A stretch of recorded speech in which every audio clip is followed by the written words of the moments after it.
हिंदू धर्म के मानने वाले, सिख धर्म के मानने वाले और जैन मानने वालों। अस्सलाम वालेकुम टू एवरीवन, कैसे हैं आप सब। मेरा नाम है जयमानी। अस्सलाम वालेकुम दोस्तों, कैसे हैं आप सब लोग? खैरियत से हैं? मेरा नाम उस्मान कुरैशी। स्वागत होगा आप सब लोगों का हमारे चैनल पर। तो आज की वीडियो बहुत ज़बरदस्त होने वाली है। आपको पता ही है कि रिसेंटली 2 हफ्ते हो चुके हैं इस बात को, और ये बात जो है मज़ीद जैसे जंगल में आग फैल जाती है इस तरह फैलती चली जा रही है। क्योंकि बस आपको पता ही है कि जब बात होती है ह्यूमन राइट्स की, जब बात होती है इंसानियत की, ठीक है, जब बात होती है माइनॉरिटीज़ की, इस्टेब्लिशमेंट की, तो जब बात होती है डेमोक्रेसी की, तो वहाँ पर इनको सिर्फ और सिर्फ एक चीज़ याद आती है, बीजेपी, ठीक है। और बीजेपी क्या करती है? बीजेपी सिर्फ अपने लोगों को सपोर्ट कर रही है कि बीजेपी वालों का साथ, बीजेपी वालों का ही विकास, ठीक है। बाकी जो लोग हैं उनका है सत्यानाश। वक्फ बिल आप देख लें कि असदुद्दीन अवैसी साहब ने पहले भी कहा था कि जब सीए का बिल पास किया था, साथ साथ इन्होंने बात 47 एक्ट 47 लगाया था, 48 लगाया था, एक्ट की बात करते हैं 62 एक्ट लगाया था, फिर उसके बाद बाबरी मस्जिद शहीद करवा दी थी इन्होंने, राम मंदिर बनवा दिया था, और अब वक्फ बिल कर दिया है। तो जब वो कह रहे थे कि भाई अब मैं आज नहीं बोलूँगा ना तो कल को क्या होगा, एक एक करके मेरे से सारी मस्जिदें छीन लेंगे, सारी इबादतगाहें मेरे से छीन लेंगे, और वो इन्होंने स्टार्ट कर दिया, ठीक है। और उसकी सबसे बड़ी वजह क्या है? उसकी सबसे बड़ी वजह यही है मोदी सरकार और मोदी मीडिया, जो चाह रहा है वही कर रहा है, ठीक है। सो व्यूअर्स, इस वीडियो के अंदर असदुद्दीन अवैसी साहब आ गए हैं। उनकी राय हमने पहले भी सुनी थी, लेकिन ये दूसरा इंटरव्यू है। आई होप इसमें भी आप लोगों को बहुत नॉलेज मिलेगी। तो पहले एक काम करते हैं, इस वीडियो को स्टार्ट कर लेते हैं, बाद में इंशाल्लाह बातें वगैरह करेंगे। अपनी राय कमेंट में ज़रूर शेयर किया करें। 3, 2, 1 प्ले। ओवैसी साहब, बहुत धन्यवाद रिपब्लिक से बात करने के लिए। आपका भाषण संसद में वक्फ पर सबने सुना। आप वो तस्वीरें भी देखी जब आपने उस बिल की कॉपी को फाड़ा। इसे लेकर बहुत सारे रिएक्शंस हो रहे हैं। मैं आपसे पूछ रही हूं, बतौर एक सांसद, आपने जब उस बिल की कॉपी को फाड़ा तो आप क्या सोच रहे थे? नहीं, मैं ये सोच रहा था कि महात्मा गांधी, जब मोहनदास करमचंद गांधी के नाम से लोग जानते थे उनको, और जब व्हाइट अफ्रीका में इस तरह का कानून बनाया गया था तो महात्मा गांधी ने उस कानून की कॉपी को ना सिर्फ फाड़ा भी था बल्कि उसको जलाया भी था।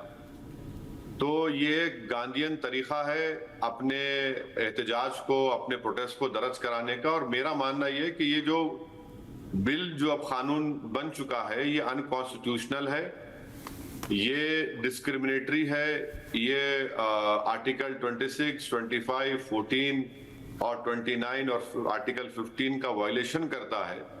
इसीलिए मैंने अपने प्रोटेस्ट को दर्ज कराने के लिए, और भारत की पार्लियामेंट तो इस देश की सबसे बड़ी पंचायत है, अगर वहां पर एक सरकार अपने मेजॉरिटी के ऊपर इस तरह के कानून को बनाएगी जो डिस्क्रिमिनेट करता है हिंदू धर्म के मानने वाले, सिख धर्म के मानने वाले और जैन मानने वालों, मुसलमानों से, तो इसीलिए मैंने अपने प्रोटेस्ट को दर्ज कराने के लिए वो काम किया। ओवैसी साहब, बहुत से लोग ये कह रहे हैं कि वक्फ को लेकर मुसलमान समुदाय के अंदर से आवाज उठ रही थी कि ये वक्फ कैसे जमीनें हड़प रहा था, जिस मकसद से शुरू हुआ था गरीब मुसलमान को उसका फायदा मिले वो मिल नहीं रहा था। आज जब इस पर एक कानून बनाने की बात आ रही है, वो संशोधन है, कानून नहीं है, एक संशोधन है, तो बहुत से लोगों को दिक्कत इसलिए हो रही है क्योंकि शायद उनके अपने व्यवसाय खत्म हो जाएंगे। गरीब मुसलमान को ना इससे पहले फायदा हो रहा था, अब कम से कम कुछ मिले। नहीं, चलिए आप एक बात मान लेते हैं कि आपकी बात थोड़ी देर के बाद सच्चाई है। ठीक, आप हमको ये बताइए कि आप लिमिटेशन एक्ट क्यों अप्लाई कर रहे हैं वक्फ बोर्ड के ऊपर, जब हिंदू धर्म के ऊपर अप्लाई नहीं होता, जैन धर्म के ऊपर अप्लाई नहीं होता, किसी धर्म के ऊपर अप्लाई नहीं होता। अगर कोई एंक्रोचर है, 12 साल से वक्फ प्रॉपर्टी पर एंक्रोचर है, आप उसको मालिक बना रहे हैं, आप कब्जेदार को मालिक बना रहे हैं, आप वो क्यों कर रहे हैं? अच्छा, दूसरी चीज, 2014 में मुख्तार अब्बास नकवी ने कानून पार्लियामेंट में इंट्रोड्यूस किया था, उसका नाम था eviction of unauthorised occupation bill. 2024 में आपने उसको वापस क्यों लिया भाई? आप तो इंक्रोचर्स को निकालते ना। तीसरी बात आप ये देख लीजिए कि आप एक हिंदू धर्म में और सिख धर्म में और जैन धर्म में वो लोग की अपनी धार्मिक बॉडीज में वो खुद चलाएंगे, उनको वक्फ, उनका यूसेज रहेगा, उन पर लिमिटेशन एक्ट अप्लाई नहीं होगा। तो फिर मुसलमान धर्म में आप दूसरे धर्म के लोगों को क्यों लाके चलाएंगे मेरे बोर्ड में, और लिमिटेशन एक्ट मुझ पर क्यों अप्लाई करेंगे?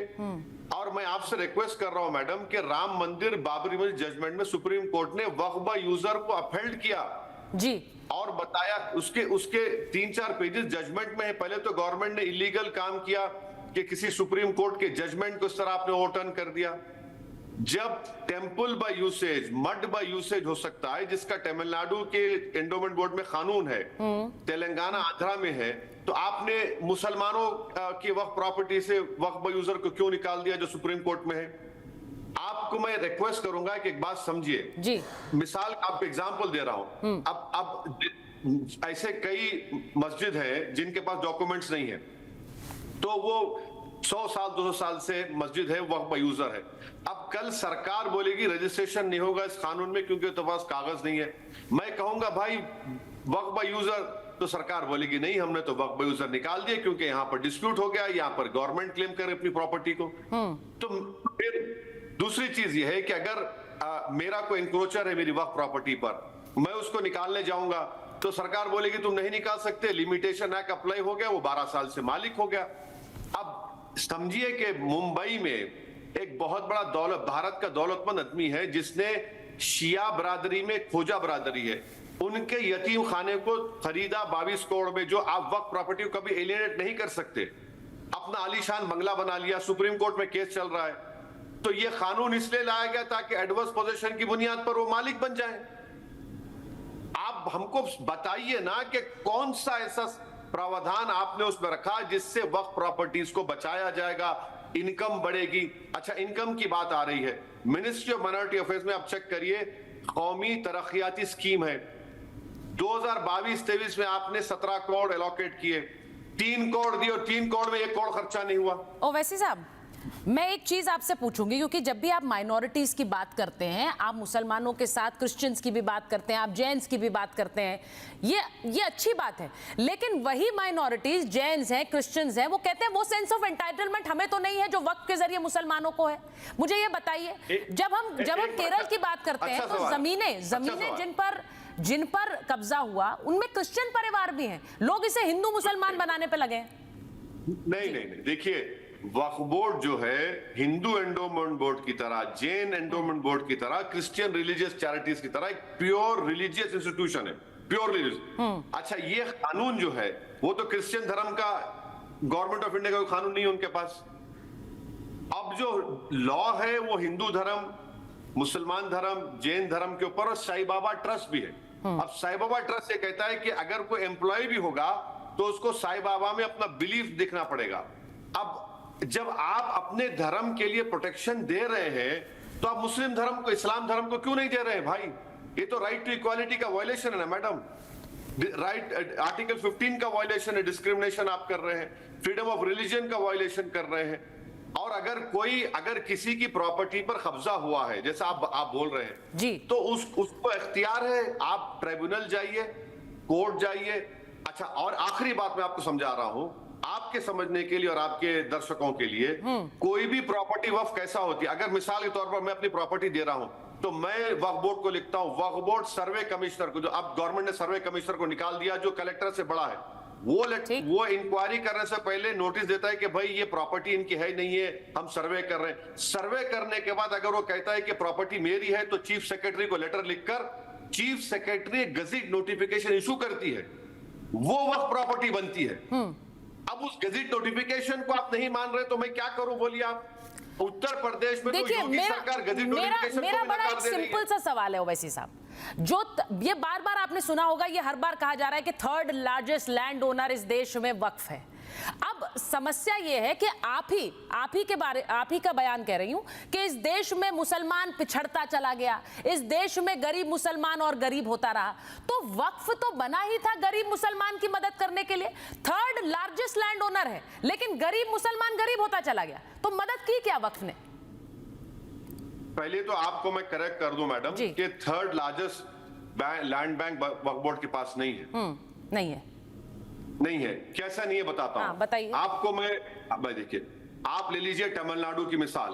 Tamil Nadu Hindu endowment board, Karnataka endowment board, Andhra Pradesh endowment board, Telangana endowment board और ओडिशा के सिर्फ 10 हिंदू प्रॉपर्टी जिसका कैग ने सर्वे किया, इन 5 को आप मिला लेंगे ना मैडम तो करीब 14.5 लाख एकड़ हो जाते हैं। मैं इसमें यूपी नहीं मिलाया, यूपी हिंदू एंडोमेंट बोर्ड को, मध्य प्रदेश, राजस्थान, सिर्फ 5 को मिला रहा हूं तो 14.5 लाख एकड़ है।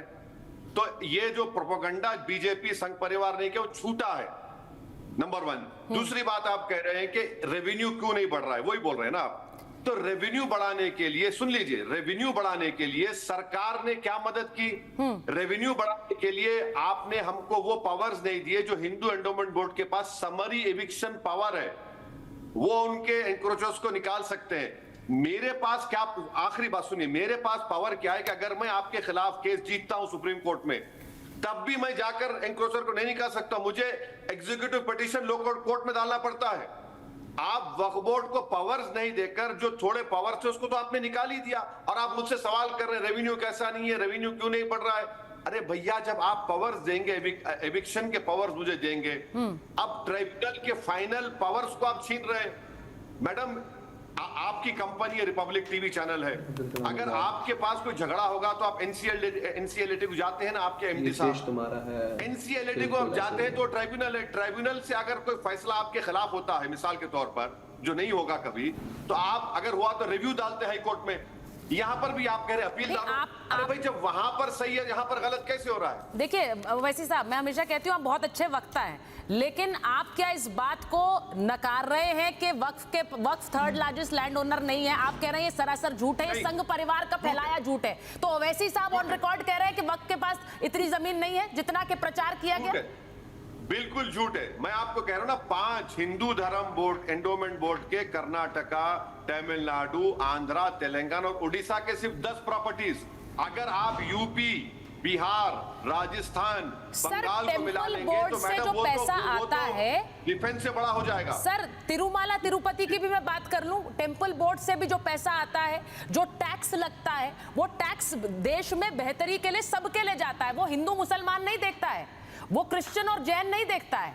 क्या वो देख रहा है जो सरकार टैक्स का पैसा लेती है, क्या वो देख रही है धर्म? वो सुन लीजिए, मेरे मैं समझ गया, मुझे जाना है जल्दी में, वहां देर से ज्वाइन करे। जी बताएं। आप देखिए, टीटीडी से जो आप पैसा लेते हैं सरकार, उसको वापस करना पड़ता है, वापस करती है सरकार। अच्छा, और एक बात सुनिए मैडम, टीटीडी में जो नॉन हिंदू एम्प्लॉइज उसको निकाल रहे आप, एम्प्लॉइज की बात कर रहा हूं। सुनिए मेरी बात मैडम, प्लीज मेरी बात को मुकम्मल सुनो, मैं तैयार हूं, सुनिए मेरी बात। बोलिए। एम्प्लॉइज को आप निकाल रहे हैं। टीटीडी का एक्ट ये कहता है कि जो मेंबर होगा, असिस्टेंट कमिश्नर होगा, हिंदू होगा। भाई, मुस्लिम धर्म में आप क्यों कर रहे हैं, नॉन मुस्लिम को क्यों ला रहे हैं? और टीटीडी का आखिरी बात, टीटीडी में जो आप मेरा सवाल टक करके अपने सवाल पर लाना चाह रहे हैं वैसी साहब। नहीं, मेरी बात सुनिए। टीटीडी के आप जिक्र किए, टीटीडी में जो लड्डू बनता है कौन बनाता है? आम हिंदू बनाता है? नहीं बनाता है मैडम। आम ब्राह्मण बनाता है? नहीं बनाता है। ब्राह्मण में एक सेक्ट है, वो ही लड्डू बनाता है। आप तो मेरा पूरा, लेकिन सर उसके बोर्ड में क्रिश्चियंस भी थे। मैं आपको सिर्फ ये बता रही हूँ, बोर्ड में क्रिश्चियंस थे कि नहीं थे, मैं आपसे पूछ रही हूँ। सर, आप तो करेक्ट कर देते हैं ऑन एयर ही, तो बता दीजिए जरा, बोर्ड में थे कि नहीं थे? जब लड्डू विवाद हुआ उसके बाद ये उजागर हुआ, बहुत से लोगों को तो पता नहीं था। नौकर थे, नौकर है। आप नौकर को निकाल रहे हैं। नहीं, आप सुनिए ना, आप नौकर को निकाल रहे हैं। बोर्ड में लोग नौकर होते हैं मैडम, जरा सुन तो लीजिए बात को। आप नौकर को निकाल रहे हैं। जो बोर्ड के मेंबर्स है वो तो हिंदू ही होना चाहिए, जो गवर्नमेंट का कमिश्नर है वो तो हिंदू होना चाहिए। आपने कहा होना चाहिए, उसमें क्रिश्चियंस भी थे। लड्डू विवाद जब हुआ तब बहुत से आम लोगों को पता चला कि बोर्ड में क्रिश्चियंस थे। मैं यही आपको बता रही हूँ। नहीं, ये बोर्ड में, मैडम सुनिए एक बात, आप समझिए मेरी बात को, जरा समझिए। बोर्ड में जो मेंबर्स होते हैं, इंक्लूडिंग कमिश्नर, वो हिंदू हैं। एम्प्लॉइज जो है, एम्प्लॉइज, नौकर, अब मिसाल के तौर पर रिपब्लिक का एमडी हिंदू ही होना चाहिए, आपने कानून बनाया था। एम्प्लॉय कोई हो सकता है। जो बोर्ड का जो मेंबर है, ये आपने क्यों कहा? का, वो तो हिंदू है वो एक्ट है वो उसका। एम्प्लॉइज के ऊपर कोई एक्ट नहीं है। सर सड़क Employees को अच्छा non-Hindu मुझे एक निकाल बात रहे हो बताइए, आप। सड़क प्रदर्शन हो रहे हैं, मुझे पता है आपको जाना है, सड़क प्रदर्शन हो रहे हैं। आज कलकत्ता की भी तस्वीरें आई हैं, अहमदाबाद की भी तस्वीरें आई हैं। लोग जो ये बार बार कह रहे हैं आपकी पार्टी की तरफ से कहा गया देशव्यापी आंदोलन करेंगे, ये शाहीन बाग वाली जो सोच है इसके आप समर्थक हैं कि जगह जगह शाहीन बाग बना देंगे?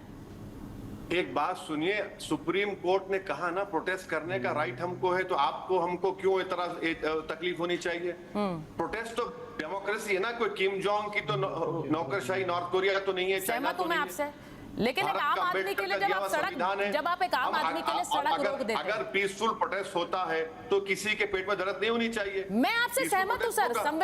संविधान की प्रति सबसे ज्यादा आप ही हाथ में लेकर चलते हैं, आप उसका हवाला बार बार देते हैं, मैं आपसे सहमत हूं इस बात में। लेकिन जब आप सड़कें ब्लॉक करते हैं, जब आप प्रदर्शन कहते हैं, आप शाहीन बाग वाली धमकी देते हैं, तो आम लोगों को शाहीन बाग में ही निकलने में कितनी दिक्कत हुई थी। दिल्ली जाम हो गई थी, लोग निकल नहीं पा रहे थे अपने घरों से। आप वो चाहते हैं, आप उसके समर्थक हैं? मैं आपको एक बात बताऊं, आपके एमडी साहब जेल में थे, मैं उसे कंडेम करता हूं। जब वो जेल से निकले तो गाड़ियों के काफले में लेके निकले, विक्ट्री का साइन देकर निकले अर्नब गोस्वामी। तो तकलीफ हुई किसी को? उन्होंने अपना प्रोटेस्ट दर्ज कराया ना कि उनसे नाइंसाफी हुई थी। वो सड़क पर उनको बैठे जेल नहीं में थे तकलीफ सर, दी गई थी, मैं उनको उस जेल समय में वही रखा थी, गया। मैं उस समय जब वही आपके थी और MD रिपोर्ट कर रही जब थी। आपके एमडी कर सकते हैं गाड़ी में नहीं, जुलूस निकाल उन्होंने के, तो आपको सड़कें तकलीफ जाम क्यों नहीं हुई की जब थी आपको सर, तकलीफ हो रही है मैं आपको? उस वक्त वहीं ये से क्या बात है? नहीं ओवैसी साहब, मैं उस वक्त वहीं से रिपोर्ट कर रही थी। उन्होंने सड़कें जाम नहीं की, वो सड़क से निकले जरूर, एक काफिला उनके साथ अरे चलता चला मैडम, गया, वो निकल गए। गाड़ियों वो वीडियो है ना? हाँ, वो गाड़ी देख में लीजिए बैठ आप के- वीडियो। हाँ, पूरे गाड़ी पूरे इतने रोड ब्लॉक करके जा रहे हैं आपके एमडी आप साहब लोग जेल से उनके निकल साथ कर। आए थे हैं? और वो जब आप सड़क प्रोटेस्ट से निकल करेंगे, गए। वो नहीं वो होगा, वहाँ ये खड़े होगा। होकर प्रदर्शन नहीं कर रहे थे, और वो प्रदर्शन भी करते सर तो वो असंवैधानिक अधिकार है जैसा आपने कहा। लेकिन हाँ, देखिए, आप लोगों ने भी प्रोटेस्ट किया था, आप लोगों ने प्रोटेस्ट किया था नहीं किया था बताइए? सर मैंने आपने कहा प्रोटेस्ट किया था प्रोटेस्ट नाजब की गिरफ्तारी संवैधानिक पर। अधिकार है, मैं तो प्रोटेस्ट आप सहमत भी हूँ कर आपके सकते साथ, हैं। मैं तो सहमत हूँ आपके साथ, प्रोटेस्ट संवैधानिक अधिकार है। अच्छा, अब मैडम वक्त पे कोई सवाल है तो करिए, मैं आपसे एक सवाल पूछ रही हूँ। एक आम मुसलमान बहुत समय तक वक्फ को समझ भी नहीं पा रहा था। मैंने खुद जाकर सड़कों पर रिपोर्टिंग की थी सर, आम मुसलमानों से बात की थी। आज के समय में अब क्योंकि ये दोनों सदनों में पास हो चुका है, अब ये कानून बनने से रुकेगा नहीं, आपकी स्ट्रैटेजी क्या है अब अगली? आप आम मुसलमान की जब बात कर रहे हैं मैडम, तो हम जमीन रोड पर नमाज नहीं पढ़ सकते, कांवड़ यात्रा चल सकती है, आरएसएस के लोग जुलूस निकाल सकते हैं। संभल में घर में भी नमाज पढ़ने नहीं दिए, मालूम आपको? संभल में घर में। तो आगे की जो भी पॉलिसी होगी, all India Muslim personal law board meeting करेगा, हमारे प्रेसिडेंट साहब मौलाना खालिद सैफुल्लाह रहमानी और तमाम लोग बैठेंगे, प्रोटेस्ट करेंगे। ये काला कानून है, ये वक्फ को बचाने के लिए नहीं है, वक्फ को बर्बाद करने के लिए लाया गया है। मुसलमानों से उनकी मस्जिद, दरगाह, खानका, बल्कि डायरेक्ट अटैक है मुसलमानों के ऊपर, उनके ऊपर हमला है उनकी तमाम मजहबी चीजों को छीनने के लिए। मैंने बस ये पूछा, ओवैसी साहब आपको जाना है मुझे पता है, आप लोग क्या सड़कों पर प्रदर्शन के लिए उतरेंगे? क्या आप लोग कोर्ट जाएंगे? मैं एमआईएम की बात कर रही हूँ। देखिए, जहां तक हमारी पार्टी का बात है, हमने फैसला लिया है कि हम सुप्रीम कोर्ट को जाएंगे, और इस सिलसिले में हमने हमारे सीनियर एडवोकेट निजाम पाशा साहब को ये जिम्मेदारी उनकी है, और हम लोग सुप्रीम कोर्ट जाएंगे इस काले कानून के खिलाफ जो अनकॉन्स्टिट्यूशनल है, फंडामेंटल राइट्स का ग्रे वायलेशन करता है, सुप्रीम कोर्ट के जजमेंट्स का वायलेशन करता है और डिस्क्रिमिनेटरी है, ये हम जाएंगे। ओवैसी साहब, थैंक यू सो मच, बहुत बहुत धन्यवाद हमसे बात करने के लिए। देखा जाए तो सबसे बड़ी बात व्यूअर्स क्या है कि आर्टिकल 58 की खिलाफ वर्जी है सीधी और बिल्कुल ही वायलेशन ही होता जा रहा है, मुसलमानों के साथ छीनतान की जा रही है। देखिए उसमें न्यूज़ एंकर के जो है साथ बैठी हुई हैं, गौदी मीडिया के साथ जो बैठी मिली हुई हैं, देखिए वो क्या कहती जा रही हैं कि ये हमारे लिए, मतलब मुसलमानों के लिए वक्त का जो है ये फ़ायदे के लिए, जबकि ऐसा नहीं है। देखिए सबसे बड़ी बात है व्यूअर्स, ये आप ईद में देखेंगे संभल के अंदर घर के अंदर नमाज नहीं पढ़ी थी, ईद की नमाज नहीं पढ़ी थी, ये ईदगाह जाने नहीं दिया, जब जा रहे थे उनको मारना शुरू हो गए, मारना पीटना शुरू कर दिया, उसमें कितने लोग तो घायल हो चुके हैं। कैसे खड़ी हुई है, दंगा फसाद करने के लिए खड़ी हो गई थी, उनको नमाज नहीं पढ़नी थी, या रमजान में उनको कुछ सही नहीं। संभल में मतलब देखिए जो मेन सिटीज है ना, वहाँ तो लोगों की नजरें हैं, जो साइड के एरिया है ना, वहाँ पर जिसका जो दिल कर रहा है वो कर रहा है, ठीक है। और देखा जाए तो आप ये देखें कि इनको जुलूस नहीं कोई निकालने देते, आरएसएस अपने जुलूस निकाल रही है, ठीक है। इनको ईद का कोई जुलूस, कोई मिलाद, कोई कुछ भी करने नहीं दे रहे। बीजेपी का जो दिल कर रहा है वो रैलियां निकाल रहे हैं, यहाँ पर ईद मिलादुन नबी का जो जुलूस होता है वो नहीं निकालने दे रहे। बीजेपी का, आरएसएस का और जो दिल करता है वो वहाँ तक कर रहे हैं, ठीक है। यही बात है ना, अगर आप कहते हैं कि मतलब हर किसी के साथ चलने को तैयार है, तो फिर आप मुस्लिम्स को आप मतलब आपको एक मुसलमान के साथ क्या प्रॉब्लम है यार? जब उनकी ज़िंदगी इतना तंग करके चला रहे हैं, आप समझ रहे हैं कि इतना करने से भाग जाएंगे मुसलमान, क्योंकि ज़ाहिर है नमाज ही पढ़ने दे देखिए, रहे मैं हैं। सबसे बड़ी बात कहता हूँ, मुझे याद आती है वो हमारे बचपन में थी ना, वो गुलाम मुस्तफ़ा मूवी यार, उसकी नाना पाटेकर की, मेरे ख्याल है सबने देखी है। वो एक मुसलमान कैरेक्टर होता है, ठीक है, और वो किसी के अपने मतलब जिनके घर जाता है उन्हीं की देखभाल करने के लिए, और वो हिंदू लेडी होती है जो उसको बहुत बुरी नज़र से देखती है, उसको चाय का कप भी देती है तो उसमें वो स्ट्रॉ डाल के पीता है कि मेरा कप पवित्र है। तो यार हमेशा याद रखें कि हिंदू के, मैं रिलीजन्स की बात नहीं कर रहा हूँ, ना मैं हिंदू को बुरा बोल रहा हूँ, ना मैं हिंदू को गंदा बोल रहा हूँ, लेकिन एक मुसलमान जो है वो 5 दफ़ा अपनी बॉडी को साफ रखता है यार, धोता ठीक है, बिल्कुल। नमाज के लिए अपने हाथों को, चेहरे को, मुंह को, कानों को, नोज को, ईच एंड एवरीथिंग, मतलब अपने पाँव को, हाथों को, कोहनियों तक अपने आप को साफ रखता है, लिबास साफ करता है, वो गंदा नहीं हो सकता।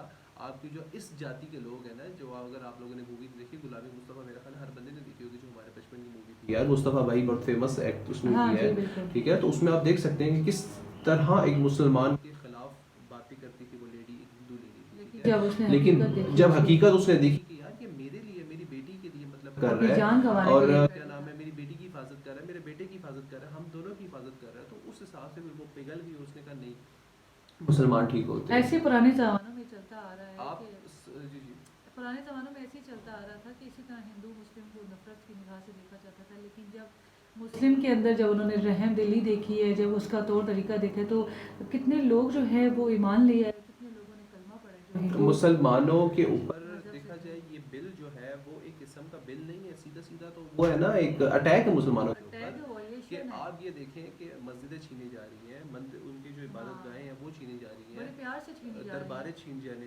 दरबार और मज़ार जो भी होते हैं वो दरबार छीने जा रहे हैं, बल्कि कितने लोगों के तो दरबार भी ख़राब कर दिए हैं जो दुनिया से चले गए हैं, ठीक है। बहुत लाल किला आपकी पहचान है, मुसलमानों ने दी है। ताजमहल आपकी हिंदुस्तान की पहचान है, मुसलमान ने दी है। दिल्ली किला मुसलमान ने दिया है जो आपकी पहचान है। अकबर बादशाह आपकी पहचान है जो मुसलमान ने दिया है, ठीक है। और जिसको आप मोहब्बत की निगाह से देखते हैं, शाहजहां ने जो मुमताज़ देवी के लिए बनाया था वो दोनों ताजमहल, मुसलमान हाँ। थे, ताजमहल, ठीक है। इसके साथ साथ हैदराबाद को खूबसूरती की नज़र से देखते हैं, चार मीनार, वो निज़ामों की, और वो निज़ामों का जो शहर है मुसलमानों ने दी है। आप ये देखें व्यूअर्स कि इंडिया के मुसलमानों ने आपको कितना कुछ दिया है। बॉलर को देखते हैं तो मोहम्मद सिराज मुसलमान है, मोहम्मद शामी मुसलमान है, कैसे टॉप के बॉलर हैं। और आपके एक बैट्समैन थे अजरुद्दीन साहब, क्या बैट्समैन थे, 10,000 स्कोर उन्होंने किया था। मुसलमानों ने बहुत कुछ दिया यार, आप ऐसा मत सोचें कि मुसलमानों ने हमें कुछ भी नहीं दिया, मुसलमानों को देश से निकाल दें। मुसलमानों ने आपको जितना कुछ दिया है ना, शायद की बात है कि इतना कोई और रिलीजियस दे सकता है, क्योंकि मुसलमान और हिंदू एक दूसरे के साथ साथ है, लेकिन ये बीजेपी जो है सबको अभी भी, तोड़ना हाँ, चाह रही है, तोड़ना सबको चाह रही खत्म है। करना चाह रही है, सीधी सीधी वायलेशन है। एक्ट 58 के खिलाफ वर्जी है, ठीक है, एक्ट 47 के खिलाफ वर्जी है। आप ये देखें कि जब एक इंसान जहाँ पर रह रहा है उसके घर पे बिल्डोजर चला देते हैं, गलत बात है। ये क्या है यार, मतलब एक बंदा रह रहा है, रात को जा रहा है बंदा अपने काम से, उसकी दाढ़ी देखी है, उसके सर पे टोपी देखी, उसको गोली मार देंगे, उसका गला काट देंगे, क्या है जी, वो गाय को काट रहा है। ऐसा है ही ओ भाई, अगर इतना है ना गाय को रक्षा करने वाला, तो पूरी दुनिया में निकलो, पूरी दुनिया में सबसे ज़्यादा गोश्त खाया जाता है, और आपके हिंदू भाई ही इम्पोर्ट एक्सपोर्ट करते हैं। अगर आपको नहीं पता, आप गूगल हिस्ट्री देख सकते हैं कि इस दुनिया में सबसे ज़्यादा जो इम्पोर्ट एक्सपोर्ट गाय का गोश्त कर रहा है ना, वो हिंदू हैं। बिल्कुल भी हो कि ये सब दंगा फसाद खत्म हो और हकीकत में समझ आ जाए सच्चाई क्या है। तो बस हमारी तो मिलते हैं दुआ है। इंशाल्लाह नेक्स्ट वीडियो में, बहुत कर रहे हैं हम दोनों की खुदा हाफिज़।